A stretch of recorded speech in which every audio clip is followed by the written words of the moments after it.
a warrant of arrest. So, you will just have to kill me. Kung hindi ako papayag, kung kakampi ka dyan sa mga puti. We're just doing the process. Kaya nga.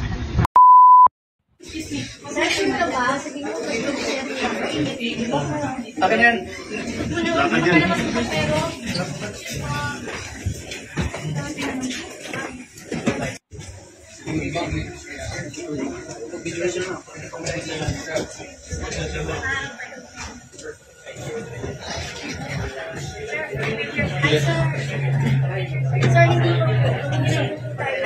na lang sir. Asa green sir, asa green sir. Wala naman ano. Yes sir. Yes Mr. President. Asa si Bingbong? Bong! Bong, halika Bong, tinan mo. Abusado kayo na sila. Dili mo kasi dapat ato agianan. Ayaw Lahi ato mo. agianan. Wala lagi wala. Bong, just Bingbong. Masakay tayo lahat yan. Ayaw ko masama kayo dito yung makarga niya. Lakaw na, ayaw ng bata, ayaw sila. Ha? Yung si Betty. Ano na kayo doon? Oo. Nahuwarang bata.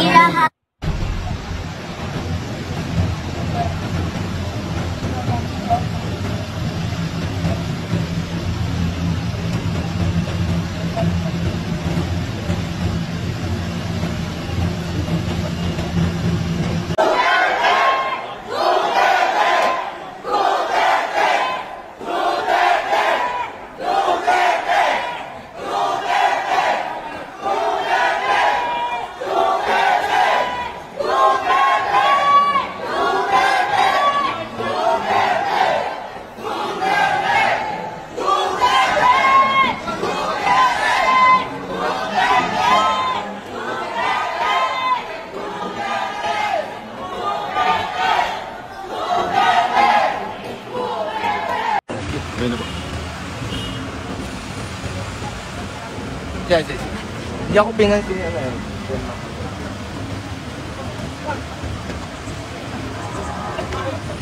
Alay ka? Tagapagsalita ka ng PNP, pwede ba kami pumasok doon? Sabi ni General Martin kanina. Sabi ni General Martin kanina, pumunta doon sa YC. Pwede mo sabi, alam namin. Ma'am, ano po tagapagsalita ng PNP? Officer, please handle the best president of the Philippines very well. Treat him well. Senator. Atak po, si ano? Senator. Ayaw niya magpa-interview ah. Dapat tinahan ng person. Ayaw ko sagutin. Ano tinanong niyo, sir? Ano tinanong niyo, sir? Saan ba pwede puntahan? Kasi kanina sabi ni General Martin, dadalhin daw Tinatakbuhan na si Senator. sa airport. Yan mo. Ayaw ko sabi ko. Spokesman ko na PNP. Hawak na si Pierre. Hawak naman nila si Pierre Alanis, sir. Senator. Hindi pa namin nakikita. Walang makapilapit sa kanya. Ultimo mga abogado niya. Isang doktor man lang para palapitin sa kanya. Wala. Pero sir, may idea kayo anong next na steps kaya nang gagawin ng panig nila Duterte? Sa mga abogado yan, kailangan mag-file sila ng sa Supreme Court. Kasi illegal to. Wala namang pinapakita eh. Pakita nila yung arrest warrant.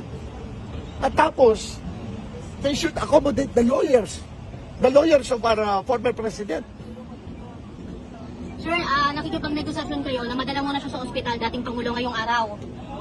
Ospital muna. Para matignan siya. Oo, kasi sa Hong Kong pa lang, iniinda niya na yung back pain niya. Masakit na yung likod niya. Lower back niya, iniinda niya na talaga.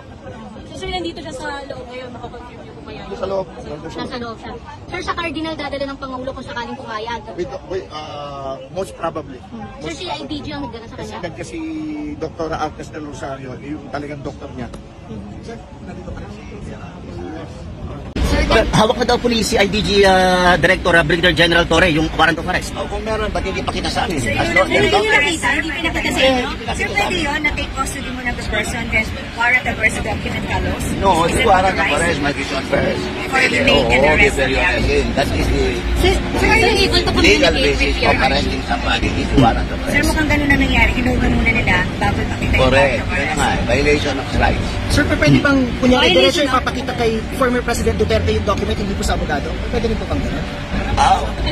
Basically, it should be the person to be arrested na nabigyan ng kopya. Pero sir, as a lawyer, pwedeng gawin sa kanya yun na since lawyer ka naman, ito na yung warrant para sa... Pwede naman, pwede. Basta importante yung give him and show him the warrant of arrest. Sir, ano pong reaksyon ni PRRD nung pagpasok ni General Torre? Nung Wala pa, hindi namin nakita si Presidente. Hindi nyo kasama sa... Hindi namin nakasama. Hindi nga. Is he okay though, sir? Health-wise, okay pa siya? Yeah, when I was living in Hong Kong, okay naman siya. Sir, pero sino po kasama niya doon talaga? Sa loob? Ngayon, ayun. Sa Cathay Pacific, sir. I can only guess that it is Executive Secretary Pinto Medjabia. Who probably is his lawyer right Yes, now as we lawyer. speak. Pero kasama niyo po siya sa Cathay Pacific, sir, pag-uwi. Hindi. I came in every year. Okay. So ngayon sir, mag-attempt tayo na pagpasok. Yeah, Makita siya ng person. Sige, good Sir, luck, last sir. madam, may namataan ka bang foreigners to indicate the presence of like Interpol agents, ICC, From ICC. embassy, Wala ganun? naman. They only recognize that medyo pang foreigner sila. Bachelor na kanila, but hindi pa rin sa Pilipino. Sir, may communication with Miguel Teo kung ano As per PCO sir statement, ICC daw po yung reason kung bakit yung arrest warrant ng ICC yung reason bakit daw po inaresto si dating Pangulong Duterte. Well, as of now, we have not seen a copy of any warrant of arrest, whether coming from the Department of Justice, from our local courts, or from the ICC. We have not seen a copy of said warrant. Nagkakaroon ba sir I ng had an occasion to talk with Ambassador Lacanilao, and he told me that there is, but he never showed it to me. Kung saan meron, di sana pinakita sa akin. Meron ba sir magiging difference kung pinakita or hindi? I mean, meron ba silang Well, kung talagang meron, di pakita mo.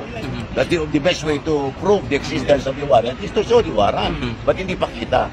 So as of now sir, illegal arresting yun yung nangyari. At sa tingin ko, kung walang warrant pa rin, illegal. Thank you sir.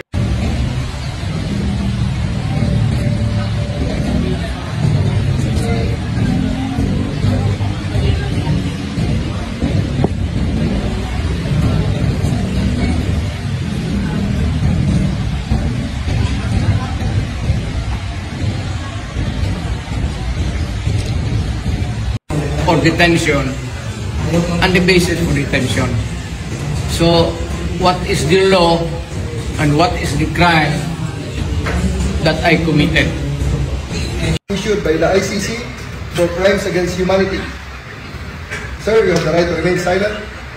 You have the right for counsel of your choice. Anything you say may be used for and against you in a court of law. And I want to ask you, sir, if you understand these rights.